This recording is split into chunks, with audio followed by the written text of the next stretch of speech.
అప్పుడు అక్కడ శ్రీవల్లి వాళ్ళ నాన్న ఇడ్లీలు అమ్ముతూ వేదవతి కనిపిస్తూ ఉంటాడు.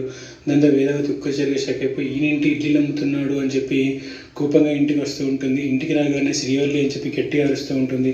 దాంతో శ్రీవల్లి ఇంట్లో నుంచి బయటికి వచ్చి అదేంటి అత్తయ్య గారు ఇంత కోపంగా ఉన్నారు, ఏం జరిగింది అత్తయ్య గారు, ఎందుకలా కోపంగా ఉన్నారు, ఎందుకలా అరిచారు, ఏం జరిగిందని అడుగుతూ ఉంటుంది.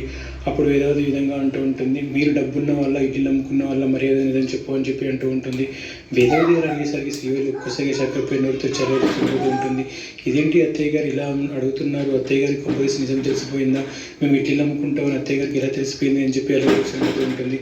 అప్పుడు వేదవతి ఈ విధంగా అంటూ ఉంటుంది, నిజం చెప్పు, మీరు ఇడ్లీలు అమ్ముకునే వాళ్ళే కదా, డబ్బున్న వాళ్ళు చెప్పి నా ఇంటి కొడలుగా వచ్చారు కదా, మీ అమ్మ నువ్వు కలిసి నాటకం ఆడారు కదా అని చెప్పి వేదవతి అడుగుతూ ఉంటుంది. దాంతో శ్రీవల్లి ఈ విధంగా అంటూ ఉంటుంది, అదేంటి అత్తయ్య గారు ఎలా మాట్లాడుతున్నారు, మేము ఇడ్లీలు అమ్ముకోవడం ఏంటి, అయినా మేము ఇడ్లీలు అమ్ముకుంటున్నామని మీకు ఎవరు చెప్పారు అని చెప్పి బుకాయిస్తూ ఉంటుంది. అప్పుడు వేదవతి నోరుమై, ఇంకొక మాట మాట్లాడితే మర్యాదగా ఉండదు, ఇప్పుడు నేను బయటికి వెళ్ళినప్పుడు అక్కడ మీ నాన్న ఇడ్లీలు అమ్ముతూ కనిపిస్తున్నాడు, మీకు డబ్బున్న వాళ్ళైతే మీ నాన్న పని చేయాల్సిన అవసరం ఏముంది, అయినా మీ నాన్న రోడ్డు మీద ఇడ్లీలు అమ్మడం ఏంటి, మీరు అన్ని అబద్ధాలు ఆడుతున్నారు, నిజం చెప్పు అని చెప్పి అంటూ ఉంటుంది. దాంతో శ్రీవల్లి ఏం చెప్పలేక అలాగే షాక్ అయిపోయి ఈ రోజు నిజం తెలిసిపోయింది అంటే ఇంట్లో నుంచి బయటికి ఇంటిస్తారన్నమాట, ఇప్పుడు నేను ఏం చేయాలి, ఎలా ఇక్కడ ఉండాలని ఏం ప్లాన్ వేయాలి అని చెప్పి కంగారు పడుతూ ఉంటుంది. అప్పుడు వేదవతి ఈ విధంగా అంటూ ఉంటుంది, ఎంత ధైర్యమే నీకు, ఎన్ని మోసాలు చేశారో మీరు, నువ్వు మీ అమ్మ ఇద్దరు కలిసి డబ్బున్న వాళ్ళని వదిలి చెప్పి మా ఇంటి కొడలు అడుగు పెట్టి ఇంట్లో పిల్లలు పెడుతున్నాను, ఈ రోజు ఈ సంగతి తెలుస్తానని చెప్పి వేదవతి వారిని ఇస్తూ ఉంటుంది. Thanks for watching.